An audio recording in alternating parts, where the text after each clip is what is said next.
एक बार की बात है कि माता पार्वती भोले बाबा के पास कैलाश पर्वत पर मिलने के लिए जा रहे थे।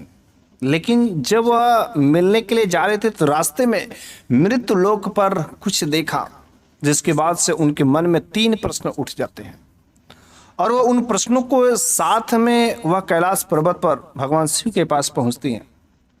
भगवान शिव के पास जैसे पहुंचते तो उन्होंने कहा, प्रभु जब मैं आ रही थी तो मृत्यु लोक पर मैंने कुछ चीजें ऐसी देखी हैं जिसके वजह से मेरे मन में 3 प्रश्न उठे हैं। तो भोले बाबा ने कहा, देवी आखिर आपने क्या देखा है? माता पार्वती ने कहा, प्रभु जब मैं रास्ते में आ रहे थे तो मैंने मृत्यु लोक में 3 औरतों को बात करते हुए देखा, जिनमें से 3 औरतों में से 2 औरतें विधवा थीं और 1 औरत सुहागिन थी। लेकिन आखिर मेरे मन का ये प्रश्न है कि आखिर कोई स्त्री समय से पहले विधवा क्यों बन जाती है? कौन सा ऐसा गलती कर देती है, कौन सा ऐसा पाप कर देती है कि जो स्त्री समय से पहले विधवा हो जाती है? और कौन सी स्त्री जीवन में कभी भी सुख नहीं कर पाती है? जीवन में उसको सुख नहीं मिलता, केवल दुख ही दुख है। आखिर कौन से ऐसे गलतियों से उस स्त्री को हमेशा दुख का ही सामना करना पड़ता है? और तीसरा जो हमारा प्रश्न है, आखिर पत्नी कौन सी ऐसी चीज है जो अपने पति को मरते दम तक नहीं दे सकती है? इन 3 प्रश्न मेरे मन में बड़े ही व्याकुल कर रहे हैं। आप इन 3 प्रश्नों के उत्तर शायद जरूर बता सकते हैं। भोले बाबा से जैसे ही माता पार्वती ने प्रश्न किया, भोले बाबा मंद मंद मुस्काने लगे। माता पार्वती ने कहा, प्रभु आप क्यों मुस्कुरा रहे हैं? भोले बाबा ने कहा, देवी आपको इतने सिंपल से प्रश्न के उत्तर नहीं मालूम है? माता पार्वती ने कहा, नहीं प्रभु, यदि पता रहता तो मैं आपसे पूछती। तो भोले बाबा ने कहा, ठीक है देवी, मैं आपके सभी प्रश्नों का सही उत्तर दूंगा, लेकिन इसके लिए मैं आपको एक छोटी सी कहानी सुनाऊंगा। उस कहानी को यदि आप ध्यान से समझेंगे तो इस कहानी को सुनने से आपका जो प्रश्नों के उत्तर है उसको तो मिलेंगे ही मिलेंगे, तथा इसको सुनने और सुनाने वाले के दोनों के जीवन के पाप जो नष्ट हो जाते हैं उनको मुक्ति मिलती है। तथा जो मेरी भक्ति भाव करता है, अगर वह भी यदि इस कथा को सुनता है तथा सुनाता है, उसके भी जीवन से अनेक प्रकार के पापों से मुक्ति मिल जाती है। इस वजह से इस कथा को पूरा श्रवण करना बहुत ही जरूरी होता है। लेकिन अगर कोई व्यक्ति इस कथा को आधा अधूरा सुन करके छोड़ के चला जाता है तो वह एक प्रकार का पाप करता है। इस तरीके से इस कहानी को, इस कथा को पूरा श्रवण करना बहुत ही जरूरी है। इस कथा को श्रवण मात्र से उनके जीवन में अनेक प्रकार के पुण्य करने के भी फल मिल सकते हैं, और हो सके तो इसको अगर दूसरे लोगों को भी यदि वे सुनाते हैं या अपने व्हाट्सएप या फेसबुक के किसी भी द्वारा यदि शेयर करके या जैसे भी दूसरों के सुनाने के लिए पुण्य का काम करते हैं तो उनके भी जीवन में वह कुछ पुण्य के भागीदारी होते हैं, क्योंकि पुण्य करना और पुण्य करवाना दोनों ही एक पुण्य का बहुत बड़ा भागीदारी होता है। तो चलिए अब हम उस कथा को शुरू करते हैं कि आखिर भगवान शिव ने माता पार्वती को कौन सी वह छोटी सी कहानी सुनाई। लेकिन भगवान शिव ने कहा, हे माते, हे देवी, आप इस कथा को श्रवण करिएगा तो ध्यान से सुनिएगा, कहीं सो मत जाइएगा, क्योंकि आपको निद्रा बहुत आती है। माता पार्वती ने कहा, नहीं प्रभु, मैं ऐसी गलती नहीं करूंगी, मैं जो कुछ भी सुनूंगी ध्यान से सुनूंगी, तथा बीच में हुंकारी जरूर भरूंगी। तब भोले बाबा ने कहा, जो आपने उन 3 स्त्रियों को देखा, जिनमें से 2 स्त्रियां विधवा हैं और 1 स्त्री सुहागिन है, लेकिन जो सुहागिन स्त्री है उसका पति एक नौकर है। किसका नौकर है? जो एक राज्य है, उस राज्य का राजा है, उस राजा के दरबार में वह नौकर और उसकी पत्नी वह सुहागिन स्त्री। वह नौकर अपनी पत्नी का हमेशा बड़ाई करता है, क्योंकि उसकी पत्नी बहुत ही पतिव्रता स्त्री थी। किसी दूसरे पति की परछाई भी से वह दूर रहती थी। किसी पति के पास में किसी दूसरे पराया पुरुष के पास में जाना तो दूर, बातें करना तो दूर, उससे परछाई तक भी वह अपने पास में नहीं आने देती थी। इस तरीके से वह जो नौकर था हमेशा अपनी पत्नी की पतिव्रता की बड़ाई किया करता था, बातें किया करता था कि मैं बहुत भाग्यशाली हूँ, मैं बहुत लकी हूँ कि मेरे को इतनी अच्छी पत्नी मिली है। मेरी पत्नी पतिव्रता है, मेरी बहुत मान सम्मान करती, खातिरदारी करती, सब कुछ करती है। मेरी पत्नी जैसा किसी की पत्नी नहीं है। बस यह चर्चा होते होते राजदरबार में बातें पहुंच गई और राजदरबार में एक मंत्री था। उस मंत्री को उस नौकर से बहुत ही चुभन होती थी। उस मंत्री ने राजा साहब से कहा कि आप तो सब कुछ जानने वाले हैं, प्रजा के हित के बारे में सोचते हैं, लेकिन एक बात मेरे मन में खोट रही है कि आखिर जो वह नौकर है उसकी पत्नी इतनी पतिव्रता है, तो क्यों न उसकी पतिव्रता का एक बार परीक्षण किया जाए। जो बहुत ही ढोल पीटता है उसको बुलाया जाए, उससे कुछ शर्त रखा जाए। राजा ने कहा ठीक है, चलो उसकी पतिव्रता का परीक्षण ही कर दिया। अगर उसको अपने पत्नी के पतिव्रता पर इतना घमंड है तो। राजा ने उस नौकर को बुलवाया और नौकर को बुलवा करके राजा ने उस नौकर से कहा कि मैंने सुना है कि तुम्हारी पत्नी बहुत पतिव्रता है। नौकर ने कहा हाँ महाराज, मेरी पत्नी बहुत पतिव्रता है। तो राजा ने कहा क्या तुमको पूरा विश्वास है कि किसी प्रकार के लालच में वो नहीं आएगी? उस नौकर ने कहा नहीं महाराज, मेरी पत्नी ऐसे वैसे में से नहीं है। मेरी पत्नी पूर्ण पतिव्रता व्रत का धारण करती है, पालन करती है। तो उसने कहा तो ठीक है, उसका परीक्षण हो जाए। नौकर ने कहा ठीक है कर लीजिए, लेकिन अगर मेरी पत्नी फेल हो जाती है, अगर उस पतिव्रता धर्म का जो परीक्षा होगा अगर उसमें मेरी पत्नी फेल हो जाती है तो मैं फांसी के फंदे पे चढ़ जाऊंगा खुशी खुशी। लेकिन अगर वह पास हो जाती है तब जो आपके बगल में मंत्री है उसको फांसी की सजा सुनाई जाएगी। राजा साहब ने कहा ठीक है। मंत्री ने कहा इसकी पत्नी की पतिव्रता को भंग करना तो बड़ी आम बात है, लेकिन राजा ने पूछ दिया आखिर तुम्हारी पत्नी की पतिव्रता धर्म कैसे भंग किया जाएगा? तो उस नौकर ने कहा देखिए महाराज, बहुत ही सिंपल सी बात है, सरल सी बात है। जब हम लोगों की शादी हुई थी तो शादी के समय मैंने एक जो उसको अंगूठी पहनाई है और वह अंगूठी उसकी बहुत ही कीमती है, वह पति के निशानी मानती है क्योंकि मेरे द्वारा पहनाई गई है। इस वजह से उस अंगूठी को किसी भी हालत में किसी को नहीं दे सकती है। और दूसरा, हमारी पत्नी के जंघे पर एक जो तिल है तो ये पता करना है कि आखिर कौन से जंघे पर तिल है और किस स्थिति में किस जगह पर तिल है। तो उस नौकर ने कहा अगर कोई भी अगर इस चीज को ला देता है तो मैं समझ जाऊंगा कि मेरी पत्नी की पतिव्रता धर्म नष्ट हो गया। मंत्री ने कहा ठीक है कि मैं तुम्हारी अंगूठी भी ला दूंगा और उसके बाद से जो तुम्हारी पत्नी के जो जंघे पर किस जगह पर तिल है उसको भी मैं बताऊंगा। उसके बाद से वो मंत्री उस गांव में गया जिस गांव में वो नौकर रहता था। उसके घर के अगल बगल कुछ महिलाओं को बुलाता और कहता कि देखो उस महिला के घर ऐसा ऐसा काम करना है, उस महिला को एक बार मुझसे मिलवा दो कि मेरे को उससे कुछ बहुत अर्जेंट में बात करना है। उन महिलाओं ने कहे, जब वो मंत्री उस गांव की कोई भी महिला से उससे बात करने के लिए करवाने के लिए कहता है तो कोई भी महिला तैयार नहीं होती है। सभी महिलाएं यही कहती है कि वह किसी मर्द के पास नहीं जाती है, किसी मर्द के किसी पुरुष के परछाई से दूर ही रहती है और पराया आदमी से तो बात करना बिल्कुल ही असंभव है, वह नहीं आ सकती है।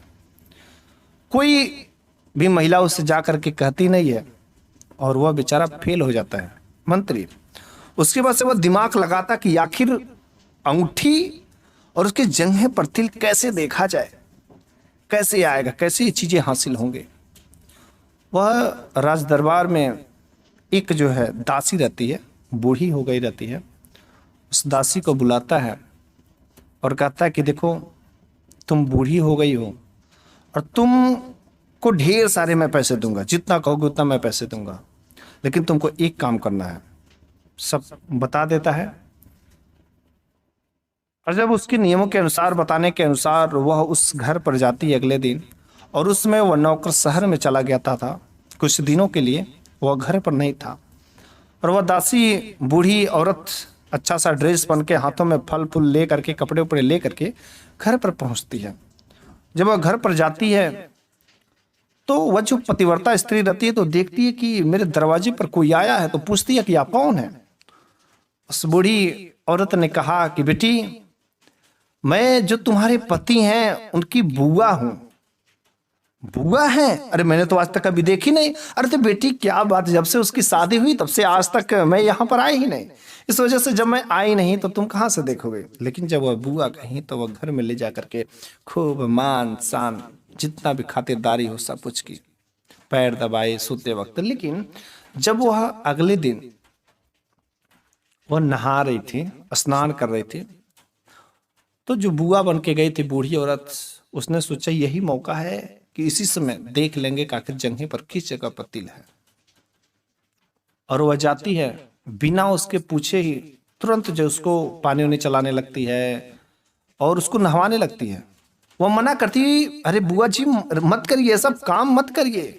उसने कहा बेटी तुम रात को मेरा पैर दबाई, मेरा हाथ दबाई, सब तुम खातिरदारी, मेरा सेवा पाने की, तो मेरा भी कुछ फर्ज बनता है कि अपनी बेटी को अच्छे से क्यों ना नहवा दे, मेरा भी तो कुछ फर्ज बनता है। और इस तरीके से जब वह जो है साबुन वबुन लगा रही थी, उसको नहवाते समय उसने देख लिया कि जंघे पर किस जगह पर तिल है। और देखने के बाद उसके तो मन में लड्डू फूटने लगे कि बस किसी तरीके से वह जो अंगूठी है कैसे निकाले, आखिर क्या प्लान किया जाए कि उसके हाथ में जो अंगूठी है, एंगेजमेंट रिंग है, उसको किसी तरीके से यदि हासिल हो जाए तो मेरा काम बन जाएगा। उसने प्लान बनाया कि रात के समय में जब वह सोई रहेगी निद्रा में, उसी समय क्यों ना उसके हाथ से अंगूठी को निकाल करके और मैं रात को ही घर से चले जाऊंगी। हुआ क्या, ठीक वैसा ही प्लान के मुताबिक रात को जैसी बेचारी की पहली निद्रा लगी थी, उसी पहली निद्रा में ही उस बूढ़ी औरत ने जो बुआ बन के गई थी, उस पतिव्रता स्त्री के उंगलियों में से अंगूठी को निकाल लेती है और रात को ही और तुरंत वहां से निकल जाती है, ले जाकर उस मंत्री को दे देती है और वह भी जगह बता देती है कि किस जगह पर तिल है, कितना बड़ा तिल है, सब कुछ बता देती है। वह मंत्री बड़ा ही प्रसन्न होता है कि अब तो मैं सब कुछ जान गया हूं और अब तो पक्का उसको फांसी की सजा सुनाया जाएगा, फांसी होगी, क्योंकि मेरा तो विजय हो गया। अब वह ऊँटी लेकर के राज दरबार में राजा के पास अगले दिन पहुंच जाता, सुबह होते होते कहता महाराज महाराज मेरे को मिल गई अंगूठी और मेरे को पता चल गया कि आखिर वो तिल किस जगह पर है। महाराज ने पूछा वास्तव में?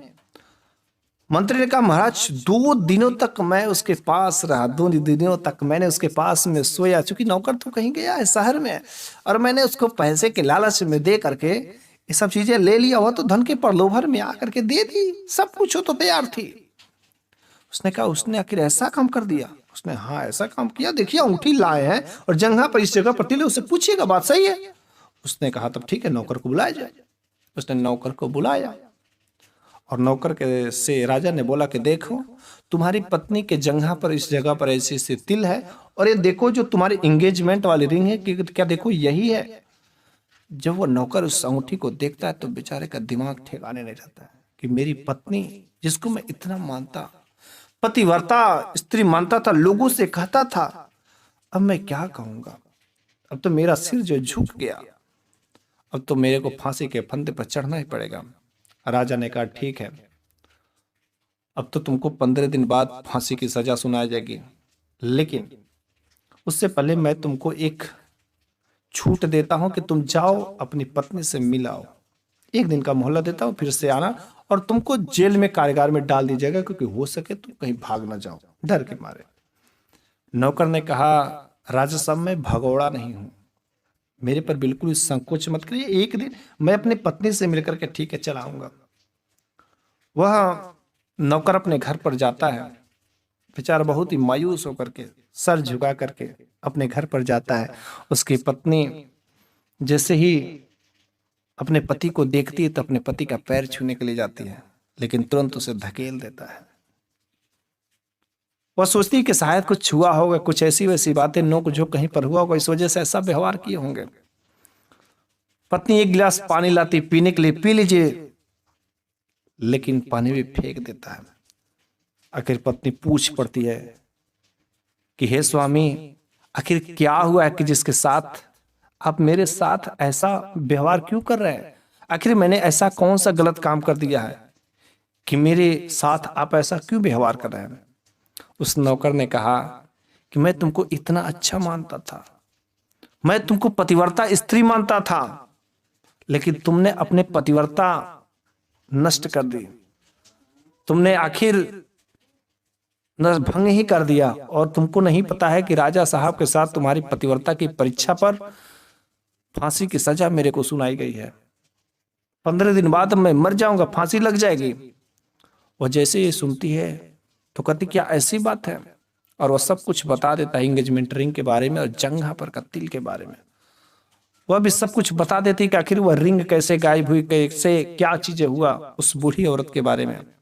वह समझ जाता है कि चोरी करके गया है अंगूठी, और वह औरत थी तो देख ली। और वह अगले दिन तो चला जाता है और राजा उसे जेल में, कारागार में डाल देता है। इधर वह पतिव्रता स्त्री सोचती है कि मेरे पति का मृत्यु हो जाएगा, फांसी लग जाएगी और मैं तो फिर से विधवा बन जाऊंगी। क्या फायदा अगर मैं रे पतिव्रता होने का, क्या फायदा अगर मैं अपने पति की रक्षा नहीं कर सकती। इस स्थिति में बहुत बड़ी फिर से उसकी परीक्षा लेनी पड़ गई। अब वह पतिव्रता तो थी ही, सुंदर सा एक अच्छा सा वेश बनाया नर्तकी का। अब वो नर्तकी का वेश बना करके राज दरबार में चली जाती है, और राज दरबार में चली जाती है और संदेशा भिजवाती है कि मैं यहाँ पर एक अच्छा सा सभा में नाच दिखाऊंगे। राजा ने जैसे ही उस नर्तकी को देखा तो मोहित हो गया। सभी मंत्री भी कहने लगे हाँ नाच होगा, नाच होगा। और उस नर्तकी ने खूब अच्छा सा नाच दिखाया, जैसा कि वह पतिव्रता स्त्री ही थी। खूब अच्छा सा नाच दिखा कर सभी मंत्रियों को, सभी राज दरबारियों को, राजा को भी बिल्कुल अपनी नाच से दिखा करके प्रसन्न कर दिया। राजा ने कहा वाह वाह वाह, क्या गजब का तूने आज नाच दिखाया, मैं तो बिल्कुल ही खुश हो गया। बताओ मांगो, तुम क्या मांगती हो। उस नर्तकी ने कहा महाराज जो मैं मांगूंगी वो कन्फर्म आप देंगे। राजा ने कहा क्या तुम्हें मेरी बातों पर भरोसा नहीं? मैं राजा हूं, राजा, और इतने लोगों के सामने मैं वादा करता हूं कि जो तुम मांगोगी मैं वह दूंगा। तो उस नर्तकी ने कहा महाराज मेरी अंगूठी चोरी हो गई है, मेरी एंगेजमेंट रिंग थी वह चोरी हो गई, और आपके दरबार में है किसी मंत्री ने लिया है। उसने कहा क्या बात कर रहे हो, कौन लिया है तुम बताओ, मैं सिंपल से दिला दूंगी, ये तो आम बात है। उस पतिव्रता स्त्री ने उस मंत्री की तरफ दिखा दी उंगली। जैसे उसकी तरफ उंगली दिखाई वह तो बेचारा भ्रम में पड़ गया, किसने मेरे को क्यों कही। वह मंत्री तुरंत राजा साहब से कहता है राजा साहब, अरे महाराज, अरे ना तो हम कभी इस महिला से मिले, ना तो कभी इसको देखे, ना तो कभी इसके पास में गए, कहीं कुछ नहीं गए, तो फिर मैं इसकी अंगूठी में कैसे चुराऊंगा आप बताइए। ना ना ना मेरे को नहीं। तो उसने कहा कि देखो मैं तो तुमको कभी देखा नहीं, मैं तुमको जानता तक नहीं, तो मैं तुम्हारा कैसे अंगूठी ले लूंगी। तो उस नर्तकी ने कहा नहीं नहीं आपने ही मेरी अंगूठी ली है।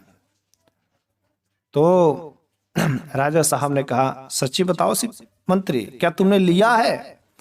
नर्तकी ने कहा महाराज इनको नहीं पता है, जब ये मेरे को जानते नहीं, ये मेरे को पहचानते नहीं, मेरे को देखे तक नहीं, ये तो बात सही है कि ये मेरी अंगूठी कैसे ले सकते हैं, ये तो 100% बात है, लेकिन क्या इनको पता है कि मैं कौन हूं। उस मंत्री ने कहा नहीं मुझे नहीं पता है आप कौन है। उसने बताया कि महाराज आपने जिस नौकर को फांसी की सजा सुनाई है मैं उसी की बीवी हूं, उसी की पतिव्रता स्त्री हूं। राजा तुरंत भ्रमित हो गए कि जब इसने देखा नहीं तो जंघी का तिल कैसे देख लेगा और कैसे वह अंगूठी ला देगा, ये तो सरासर जिसने झूठ बोला है, अर्थात इसने चोरी किया ना कि प्रेम से लाया है। तुरंत वह बात वहीं पर साबित हो जाती है और राजा ने तुरंत उसकी सजा कैंसिल करके मंत्री को फांसी की सजा दे दी जाती है और कहानी यहीं पर समाप्त हो जाती है। तो माता पार्वती ने फिर से भगवान शिव से कहा हे भोले बाबा, अरे आप तो कहानी भी समाप्त कर दे, लेकिन जो प्रश्न थे मेरे उसका तो उत्तर मिला ही नहीं। तो भोले बाबा ने कहा अरे घबराइए नहीं, मैं आपके प्रश्नों का उत्तर दे रहा हूं। पहला आपका जो प्रश्न था आखिर कोई स्त्री समय से पहले विधवा क्यों हो जाती है, तो इसका उत्तर यही है कि अगर कोई भी स्त्री अगर अपने पति का नाम लेकर के बुलाती है, अपने पति का सम्मान नहीं करती है, अपने पति के साथ गाली व्यवहार का दुर्व्यवहार करती है, इज्जत नहीं करती है, अवश्य ही उसके पति का मृत्यु उससे पहले ही हो जाता है और उसको पूरा का पूरा जीवन विधवा के साथ ही गुजारना पड़ता है। और जो दोनों महिलाएं थी, जो विधवा थी, वे लोग यही गलती की थी, अपने पति को कभी सम्मान नहीं दी, पति को हमेशा गालियों गलौज के साथ बातें करते थे, जिसके साथ हुआ क्या, उनके पतियों का मृत्यु हो गया। अकाल मृत्यु भी हो सकती है। दूसरा जो आपका प्रश्न था, जीवन में कुछ ऐसी कौन सी गलतियां कर देती हैं कि जिन स्त्री को कभी सुख नहीं मिलता है। आखिर कौन सी स्त्री को जीवन में हमेशा दुख ही दुख मिलता है? तो इसका आंसर है कि कोई भी पत्नी या जो स्त्री अपने पति की अनुमति के बिना कहीं कोई तीर्थ धाम में जाती है, चूंकि पति है तो उसका ये अवश्य काम, अगर कोई धार्मिक कार्य करती है, कोई तीर्थ यात्रा पर जाती है, तो हमेशा अपने पति के साथ में ही जाए, अपने पति से अनुमति लेकर के ही जाए। बिना पति के अनुमति के अगर कहीं पर कोई कार्य करती हैं तो उसका शाप मिलता है, जिसके वजह से उनको जीवन में हमेशा दुख की सामना करना पड़ता है। और जो आपका तीसरा प्रश्न है, आखिर पत्नी अपने पति को ऐसा कौन सा चीज है जो मरते दम तक नहीं दे सकती? इसका बड़ा सिंपल सा सरल आंसर है कि पत्नी अपने पति के मरते दम तक कंधा नहीं दे सकती है। मर जाएगा लेकिन पत्नी कभी कंधा नहीं देती है। तो तीनों प्रश्नों के आपके यह सिंपल सा सरल उत्तर थे, जो आपके मन को बहुत ही उत्तेजित कर रहे थे इस बात को जानने के लिए। तो मैंने इस कहानी के माध्यम से आपके जो भी मन में इन प्रश्नों के उत्तर जूझ रहे थे, समझ नहीं आ रहे थे आखिर क्या चीजें हैं, तो आपको शायद पता चल गया हो। लेकिन यदि मेरे द्वारा ये जो कहानी सुनाई गई, भोले बाबा और माता पार्वती के जो सुंदर पवित्र कथा आपने श्रवण किया हो, तो प्लीज वीडियो को लाइक करिएगा, साथ में सब्सक्राइब तो जरूर ही कर दीजिएगा।